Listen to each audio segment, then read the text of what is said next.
We just tried a Virgin cruise for the first time, and we're here to give you an honest review on what we think as loyal to Royal cruisers who ended up cheating and trying Virgin. So we sailed on Valiant Lady out of Miami. Valiant Lady was actually at a Terminal V, and one of the coolest things you'll notice when you get there is that it is completely different from all the other terminals there. It's very eclectic and very modern. And the moment we got out of the car, you could just hear music pumping. Right, I've never noticed before getting on Royal Caribbean ships, but I noticed it this time when we dropped off our luggage. Like, you could hear the music pumping, you could hear it in the parking garage, and it's kind of like the party's already started and you're not even on the ship yet. So that was cool. Yeah, exactly. Like when you go on a Royal ship, it's kind of stale basically until you get on the ship is how I feel.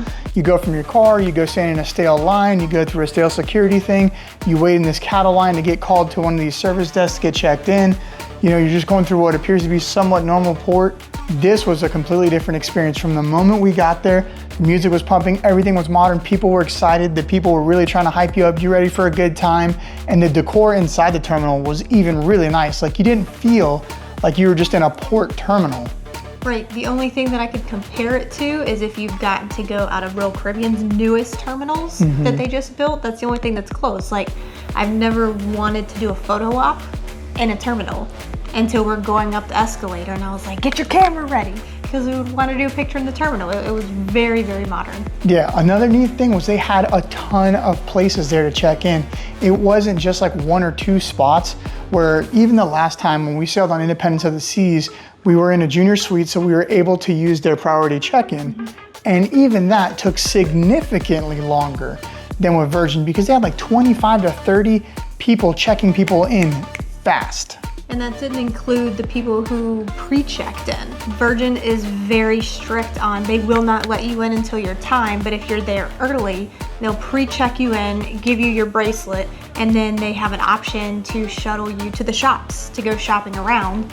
And then when you come back in, you go up the escalator, there's a line for people who need to do the check-in and a line for people who have pre-checked in, and you go straight to security.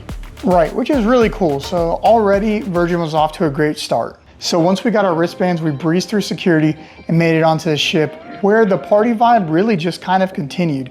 As soon as you got on the ship, there's staff members dancing, there's a DJ blaring music, and the modern like architecture and styling just carries over. This does not look like any other ship you've been on. These are super modern. It just kind of felt like to me like we were in like a modern hotel, like in a modern city, modern hotel. Didn't feel very cruise shippy to me. One of the cool things is how friendly the staff actually is. That was probably one of my biggest takeaways on day 1 and 2, was just realizing how outgoing and how friendly the staff was. The interaction is significantly different, where when you're on like Royal, like a lot of the interaction with staff feels very like professional and curt and, oh, how are you, sir? How may I help you? But this was very much more of like a friend helping a friend. They're like, hey man, what's up? How are you? You know, are you having a great time? What can I do for you? Oh yeah, it's right over there, no problem. You know, it seemed like you were talking to your friend. Right. The crew just seemed really relaxed and very at ease with themselves. And while I understand that they're working and they're being paid to have this attitude, it's an attitude you don't normally see from workers at work. And the fact that they work such long, stringent hours and they're able to stay this positive and make you feel like you're their friend, even though obviously we're not, is pretty impressive. So I got to give a shout out to Virgin on the way that the staff on the Valiant Lady treated us. That was super impressive. Probably one of my biggest takeaways from the Virgin cruises. So if you look at the ship, it's built really different, where it's kind of narrow and tall on the inside, and then there's an outer deck that kind of wraps around, which that outer deck has a lot of different seating areas. So there's couches that you can go lounge on. So they have this net off the aft of the ship that's kind of stretched out, and we'll put it here so you can see. I think it's called the catamaran. And as you lay on it, you're kind of laying over the wake of the ship, and you're able to just kind of like let the water go by you and watch it, which is a really cool hangout area. When you're on that like catamaran area, a cool thing is at night, the wake is actually lit up blue. And we have a video of that here for you. So it's a really cool thing. You can either be laying over that, looking at that, or you can be on a deck below it, taking pictures like we were and watching that, which is kind of a nice space at night to be looking out on. And it was very relaxing out there too. So you had like, you were under the stars already. You had the ambiance of the blue. If you didn't want the catamarans, they had these couches just out on the back deck where you could just sit back and relax. The dock house had a ton of loungers there, couches and chairs to hang out at. They had swings. They had little individual cabanas that you didn't have to pay for.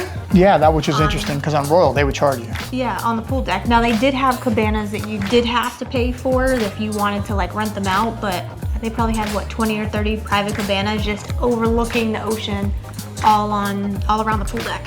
And speaking of the pool deck, I gotta tell you, this is probably one of my biggest disappointments on Virgin. The pool is tiny, like super small. If you look at this video, you'll see already about a third of the pool is very shallow, almost like a kiddie splash area, but there's no kids on board. And then you have 2/3 of the pool left. And so that 2/3 of the pool maybe holds 50 to 60, maybe 100 people max if you're really smushed in there. And there's over 2,000 people on this ship. So the pool was a complete letdown. They did have these massive beds all around the outside of the pool to lay on, but there was like 8 or 10 of those. That's also not enough room for the people that aren't in the pool. Now, if you wanted a chair at the pool, if you wanted one of those loungers, you'd have to get there early, or if you wanted some of the chairs that they would put out on sea days, you could get those, but a lot of people said like around 1 or 2 o'clock, it was slammed. Like there was zero space at the pool. Another weird thing to me was that the pool is surrounded by the gym. Like you have to look through a gym of people working out to then see the ocean, where on like Royal or Carnival, you would just see the ocean. I felt very like secluded from the ocean on board this ship. It wasn't part of the cruising experience at all. You had to go seek out the ocean. The ocean wasn't just always kind of present around you. Right, and you kind of felt bad. Like you're sitting here in the hot tub or in the pool with your drink or maybe your ice cream, just pigging out, and all these people are working out in front of you, working off the meals that you just ate. Yeah, if you weren't self-conscious before, you will be now. A neat thing, or at least a neat idea, I don't know how it actually turned out in execution, is they have a large hot tub. This hot tub honestly is like a third of the size of the pool, which sounds cool, except you're kind of soaking with like 40 other people in this big X. And because it's so big, it doesn't actually get very hot. It's more like a lukewarm tub. So you have a pool with cold seawater, and then you have a lukewarm tub that you're bathing with a bunch of people in. They did have 2 smaller hot tubs, and it was kind of awkward because they were tall. You have to climb like a ladder. Those were steep stairs to get into them. So you had the large hot tub surrounded by 2 smaller hot tubs. We chose to go in one of the smaller, more private hot tubs that was warmer. So Virgin definitely nailed it with places to hang out except for the pool area. So one of the things that I found odd and that we both ended up noticing is that there was nothing to do during the day. We would wake up, go to breakfast, and then start looking for something to do. I just felt like we genuinely struggled to find stuff to do during the day. Right, before, so I would wake up super early, like 6 a.m. or so, and then find a spot to hang out, watch the wake, get some work done. But if you are wanting to like lounge on the hammock, if you're wanting to read a book, if you're wanting to just play kind of board games and hang out, not a whole lot happens between like 6 a.m. and probably like 2 p.m. Yeah, it's very much a nightlife ship. So where other ships will have a lot of different things going on, other cruise lines, this one is not so much. So if you're not a night owl, I don't think activity-wise this is the right brand for you. One day I played pickleball for like 3 hours because there's nothing else going on. And we genuinely looked for something to do, and that's including the sea days. So when everyone's stuck on board looking for somewhere to go or something to do, well, you're either crammed in a tiny pool or you're figuring something out because there's nothing going on during the day. Right, they did have the casino if you want to do the casino, and they had workout classes. So like you were saying, he played pickleball for 4 hours one day, 2 hours another day. They had lots of workout classes, lots of workout space, both inside and outside. So a lot of health and fitness things happening on the ship. But those are generally in the morning as well. Yeah, and the little gym area was pretty cool. The health and wellness area, it was called the playground, I think you said? The outside. So yeah, the outside one's the playground. It's got a boxing ring. It's got like the ropes. It's got a whole like CrossFit kind of setup inside, or cross training setup inside. So that was pretty neat, on top of the regular gym that's surrounding the pool while those people work out and scoff at you for your beer belly. However, later on at night, the ship does liven up. Shows start happening, there's things going on, there's music almost everywhere, and it does become a lot livelier. So we found it much easier to find stuff to suit our fancy and to keep us interested and keep things going on at night. We thought Royal had a lot going on around the ship. Pretty much every nook and cranny you went to on the ship had something going on at night. Whether it was a show, whether it was music, whether it was just part of the crew popping up with something going on. Okay, so let's talk about the shows. We went to all of the shows that we could go to, and I gotta tell you, some of them were fantastic and some of them were a little strange. Were a little strange. That's a good way of putting it. Probably my favorite show was Dueling Fates, which was so cool. It was basically like a Circus Soleil show on board. All right, Dueling Fates is actually a really cool Circus Soleil style show that's themed after what you could say is Romeo and Juliet or even West Side Story. It was impressive. All the acrobatics, all the aerialist, everything was fantastic. I'm telling you, it's super interactive. I don't think you're gonna be ready for what you're gonna get. And I definitely thought that it was the highlight show for me. We wish, 100% wish we could have seen that one show again, because so much is happening. It's so action-packed. You don't know where to look and you feel like you missed something. Absolutely. I know with 100% certainty I did not see everything during that show because there was so much going on and so much to watch. I highly recommend it. We also saw the ship show, which I would have to kind of say is like a talent show where they bring talent on and each act comes out for a couple minutes and does their thing, like sword swallowing or rollerblading, acrobatics, and singing, stuff like that. Now the house band that was there for the ship show was really good, really funny, very groovy, and the singer was amazing. But overall, I thought the ship show was okay, but it was a dinner show, and that's really what made up for it. It was dinner and a show, which was pretty cool. So the ship show's in a place called the Manor, which has a really cool entrance. I kind of felt like The Weeknd in the Super Bowl halftime show, walking through like the mirror maze. That's what this looks like coming in. But the ship show's in the Manor there, as well as the comedy show. So we went to the comedy show there, and while the comedian was funny, he was kind of like a mentalist and a comedian, I also felt like he was just being vulgar for the sake of being vulgar to try to show you it's an adult show, like just unnecessary vulgarities and profanities that aren't really adding to the show. They're just there to be there.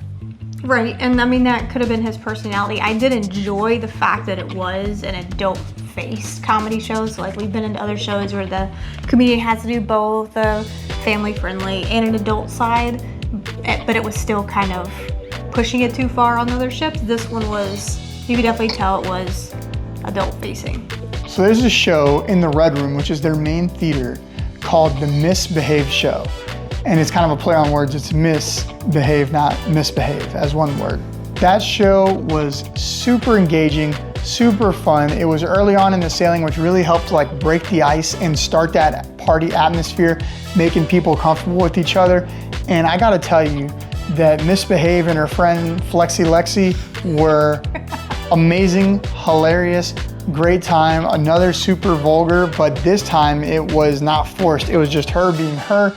It was funny, it was engaging, and I mean, I can't say enough about how much fun that show was. Each Virgin ship has their own resident diva performer on there that is their resident drag queen. So I'll be honest with you, I'd never been to a drag queen show before this, so this was our first time. I was excited to go see it, see what it was about, and I gotta be honest with you, I didn't get it. The poor drag queen. They tried. There were definitely dancers there to help the situation. The screens with like the moving images helped the situation, but the drag queen was probably not the best one. Yeah, and when I say I didn't get it, it's not the drag queen thing. I understand the concept. What I didn't get was the entire show. So the resident drag queen wasn't a great singer, wasn't a great dancer, wasn't very funny. There was like 2 or 3 funny punchlines in an hour-long show. The other dancers were fantastic and really tried to support the main drag queen and keep the Divas show going, but I just didn't get it. So like, to me, that show, like how that person is a headliner, I don't understand, and I'm sorry if this hurts your feelings if you see it. But yeah, it was just, I didn't get it at all. Virgin is known for their big party called Scarlet Night. All we knew was that everybody was supposed to be wearing scarlet and you're gonna have a huge party that night and it was gonna go crazy. All day long, they hyped this thing up. From the very moment we walked into the galley to get food for breakfast, they were like, hey, you guys ready for Scarlet Night? Are you so excited for Scarlet Night? Everyone ready for Scarlet Night? So it's the normal day, nothing really happening during the day except a lot of people coming to us and saying, you ready for Scarlet Night? Like prepping you. It probably didn't get started till after supper at like 6:30. Yeah, I think it was 7 o'clock. Okay, yeah, 6:30, 7 o'clock, and then you all met in one room. Basically, we all met on the bottom of like deck 5 or 6 in this open area where the round stairs drops you off at. You're standing there, everyone's waiting, everyone's in red, just excited for whatever's about to happen. The lights go out and then they come back on and everything's red. All the lighting across the entire ship is red. And that's how you know, like, okay, Scarlet Night is starting. But the staff then started with this weird like role-playing skit about marrying different cruisers together. They were like, oh, we're gonna marry this person and this person. And they had random people come pretend to be their like maid of honor and best man and tell fake stories about them. And we're like, where's this going? And then another staff member, right as they come to say their vows, is like, oh, you can't marry them, I'm in love with them. And honestly, looking around, people were just confused, like, what is happening right now? And then they were like, okay, forget it, we're all gonna get married tonight. Pick somebody and get married. And we're like, okay. And they're like, all right, let's go to the reception. So they're like, follow us. And so we thought we were gonna go to like a reception party now, and this is where the party was at. So I'm like, okay, we got through the little awkward entry, let's go to the party. So we go upstairs and they took us to the coffee bar, which is an odd place to host a party. And we walk in, they were handing out champagne to a few people. So I walk up to go get champagne for us and they're like, oh, it's $5 a glass or $15 a glass, whatever it was. And I was like, what? You just handed like 15 people? And they're like, yeah, the first X amount of people got free champagne. If I'm gonna pay for a drink, I'm gonna pay for a drink that I want. So this coffee house kind of gets packed really fast. Finally, the music comes on and it was Billie Jean. Not exactly like your party vibe atmosphere. So now everyone's kind of like looking around, confused, what's going on? What are we about to do? Is something gonna happen now? Are they gonna start like a party game? No, just another 80s song came on. Then somebody made an announcement over the PA that the photo booths are open. So everyone like scatters, there's 2 photo booths, one in the front, one in the rear. And you go there, there's 2 photo booths for 2,000 people to try to take pictures at. So the lines are super long.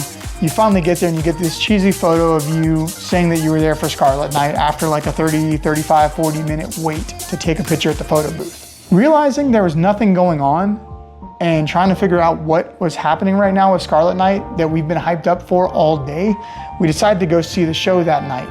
The show that night was the show and the story of Scarlet Night, which is obviously a fictional tale that they made up about the history of Scarlet Night, which is a made up thing. So we go to the Red Room, the main theater, to go see the story of Scarlet Night. There's one performer there, she's lying across a couch, and she's supposedly a sea goddess.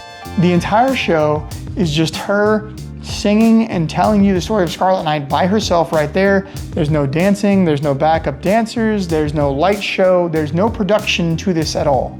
It's her telling you this fictitious story. It got so awkward. At the end of the show, she stands up and she's like, it's time for you to leave now. And literally everybody in the audience is like, looking at each other like, do we really leave? Is Where she do we go? talking to us? It was very weird. And it took her like 4 attempts to be like, no, seriously, it's time for you to leave now. And then finally she literally turned her back on us and then just kind of like stared at the stage. And while people were like, okay, well, I guess we'll get up and leave because I think the show is over. Very weird. Finally, around 10 o'clock at night, they start the pool party. And that is the party that they've been hyping up this whole time. Loud music, light show, this massive inflatable octopus, which is part of the story of Scarlet Night that I'll let you find out for yourself when you go. So you have this massive inflatable octopus, music, games, drinking, people, everyone around like 1, 2 in the morning jumped in the pool with their clothes on. That was the crazy Scarlet Night party up there. But before that, really not much going on, really not something that I would even worry about next time. Right, I definitely would have planned supper later. So you can plan all your times, and since everybody was hyping it up, we planned our supper to be earlier so we wouldn't miss anything. I would not have felt bad scheduling supper to like 7 o'clock that night, knowing that the real fun would not have started until like 10 o'clock. So we do consider ourselves foodies, and that was one thing that made us excited to go on this Virgin cruise, was to try all the different food venues. And when I say all the different food venues, what I'm trying to tell you is it is completely different from any other cruise experience you've ever had. There is no main dining room and there is no like Windjammer style buffet. It is completely different. There are 24 different restaurants on board, and they're all included. Right, I think the only one that I can remember, there was another one hiding somewhere. I think the juice bar was the only one, and there was one other one, but we managed to fit in everything, and the noodle bar. Those are the only two we didn't make it to through the entire ship. And this was great for us because this meant every single day we were eating somewhere different. We were trying something new. Pretty much everything was amazing. Even their included coffee. So if you've ever been on cruise ships and you have the complimentary coffee, it kind of tastes like dirt most of the time. This coffee, add a little sugar, I'm good to go. I had no trouble with it. Yeah, the food was just spectacular. From the pizza place, which offers like 4 or 5 different styles of pizza, that they kind of make it like a personal pizza, and they make it to order. You walk up, order your pizza, they make it right then and there. It's not just sitting under a hot lamp where you're gonna get a slice. It's fresh, made to order pizza that was really good. We tried and at least started out with the Pretty Fly for a white pie, which was really good. We had their pepperoni pie, which was really good. I mean, it was solid. That was the only restaurant where we went back twice.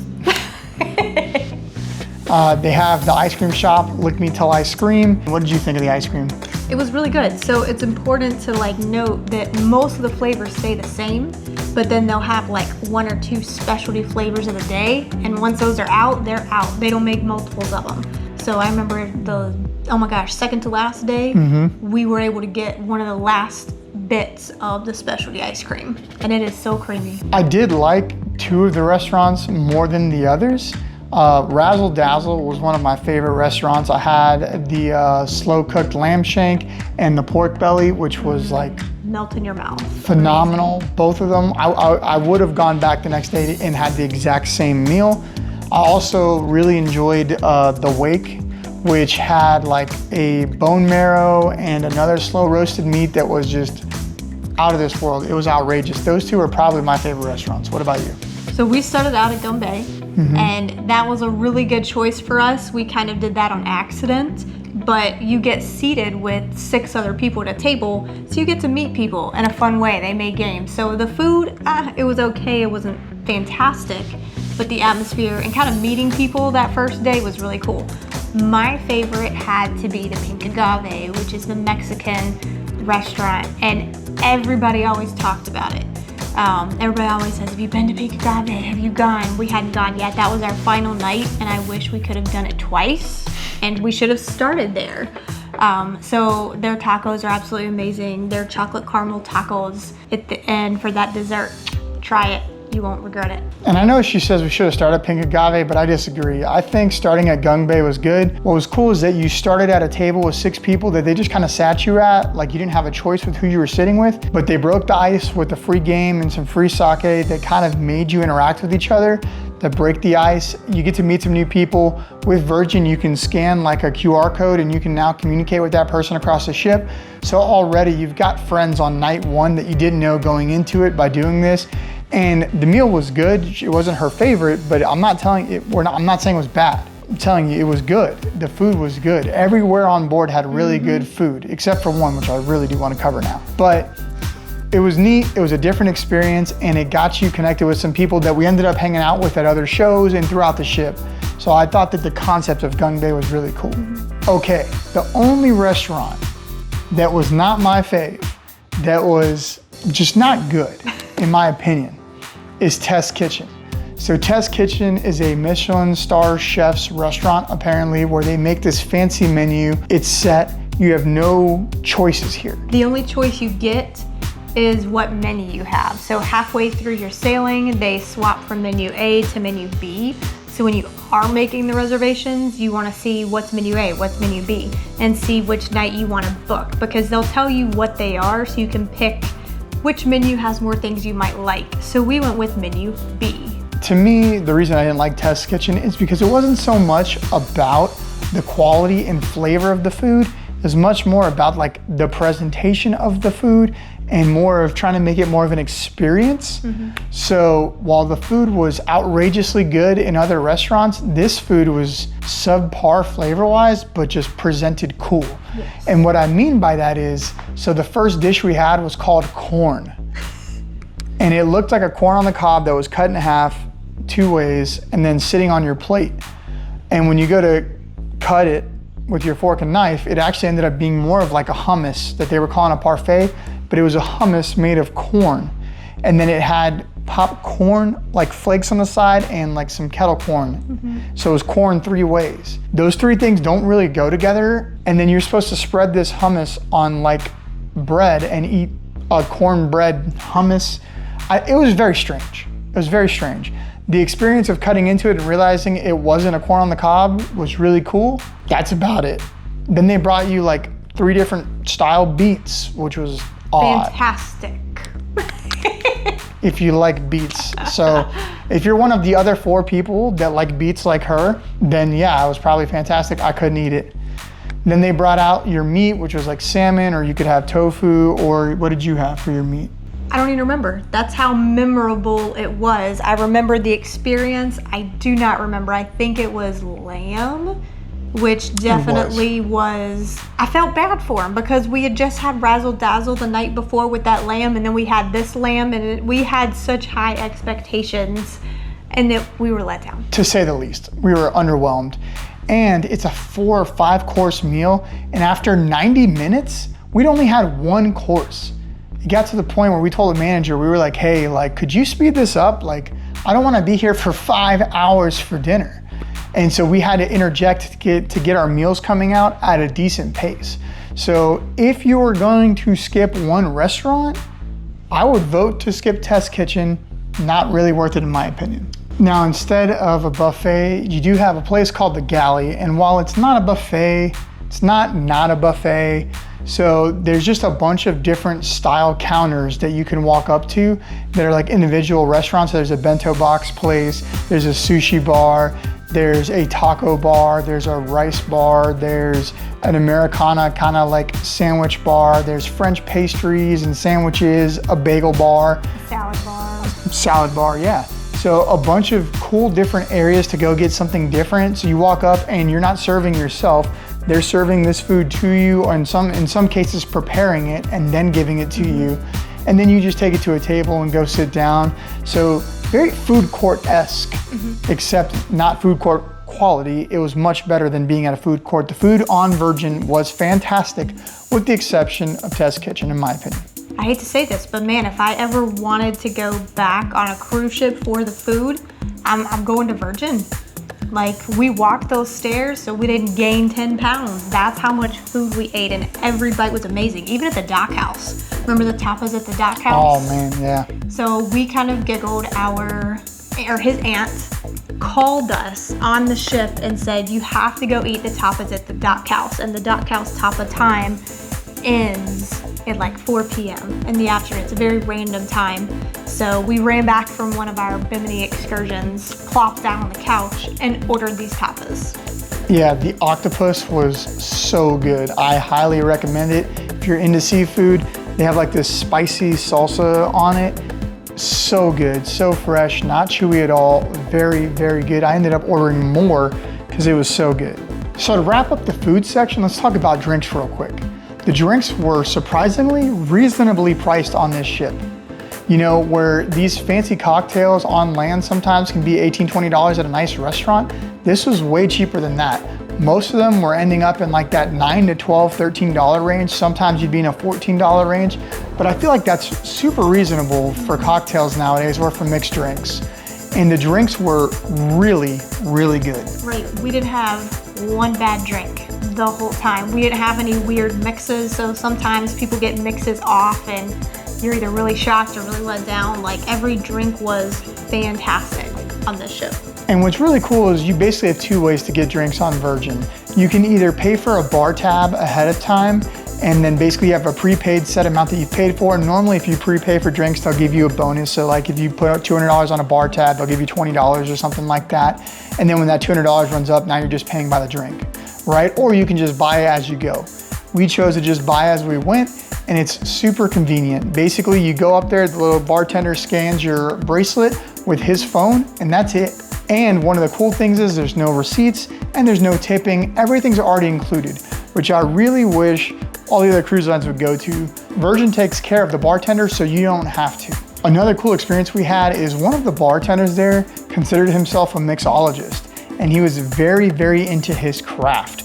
And instead of just ordering like, hey, I want a mezcal mule or whatever it is, you could just talk to him and he'd be like, hey, what do you like? And so he talked to her, and I'm gonna start this off with, she doesn't like whiskey, she doesn't drink whiskey. So all of the items in this bar area were not to my forte. I like the little fruity drinks, I'm not gonna lie. And all of these are like hard liquors. And he sits there and looks at me and goes, what can I make you? Because we were at the bar, and he makes me a drink from scratch. Now I'm in trouble because he's used whiskey, not a huge whiskey fan, and some other things in the concoction that were amazing, and I'll never get the drink again unless I go find him on another Virgin ship. So to cap off, the food experience the drink experience was equally fantastic. The bartenders really did a great job mixing drinks and making good drinks. And the fact that you don't have to worry about signing receipts and tipping, you can just tap and walk away, is fantastic. This short cruise only had 2 port stops. One was Costa Maya, which we've been to before. We have a port guide for you here. This time, we actually ended up going and doing the Chacoban Ruins tour, which was really neat, and we have a video for that here as well if you're interested in watching that.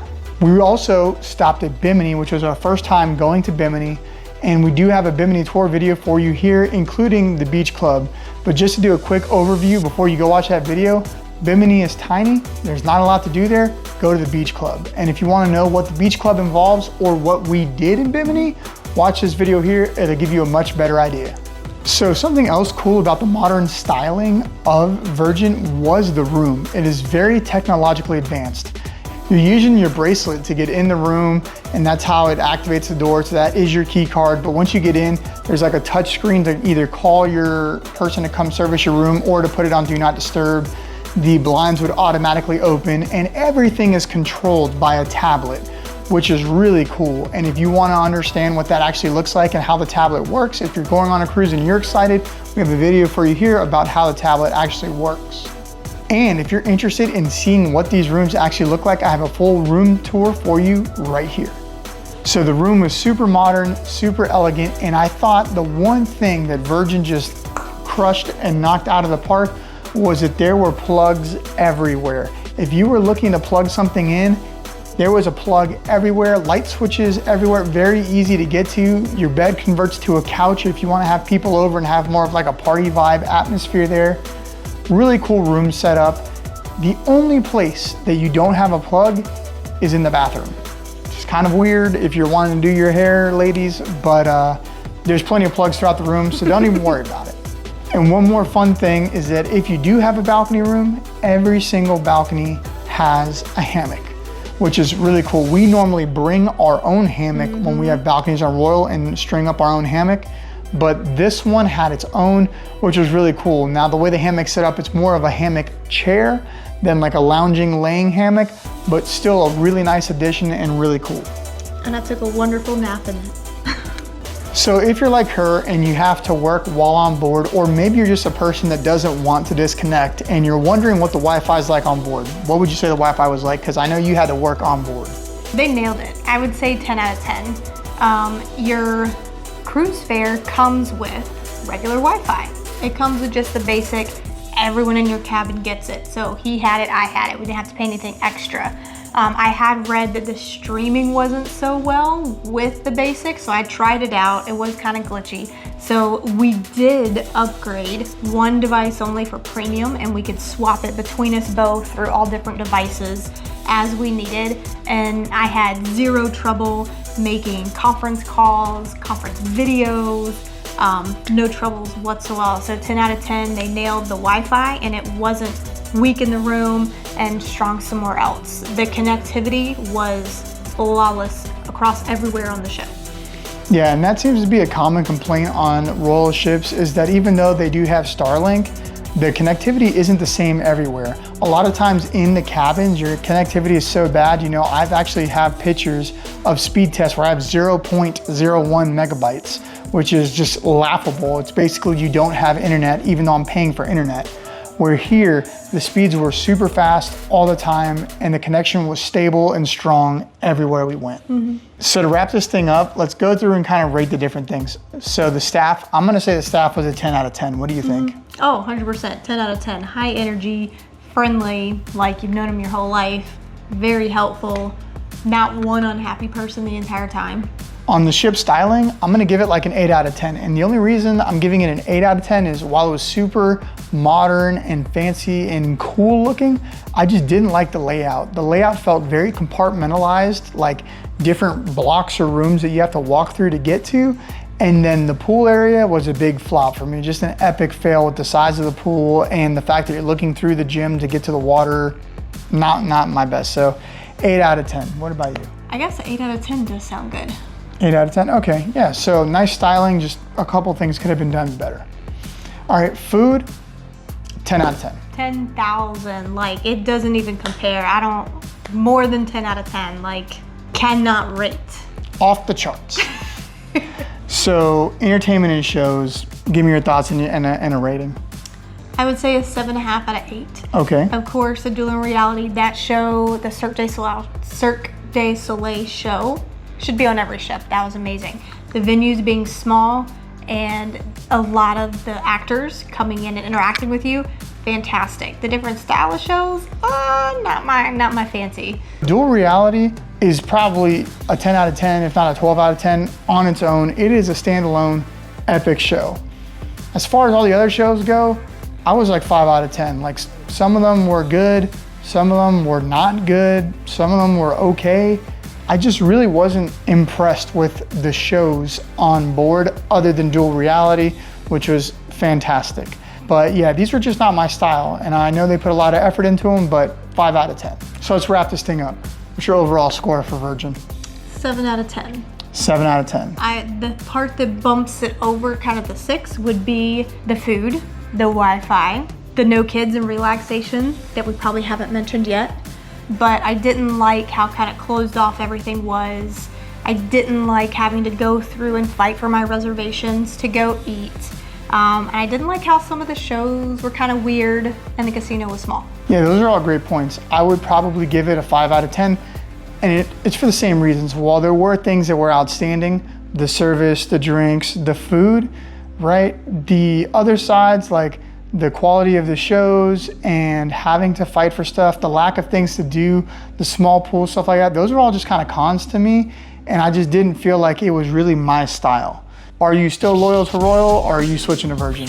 I am still loyal to Royal, even though I need the Royal chefs to get with the Virgin chefs and get themselves together. Now you're on to something. All right, hopefully this video helped you out if you're going on a Virgin cruise and you've never been on one before, and help you just know what to expect. If you guys want to watch any of our other Virgin videos about this sailing, feel free to check out this playlist here, and thanks for watching.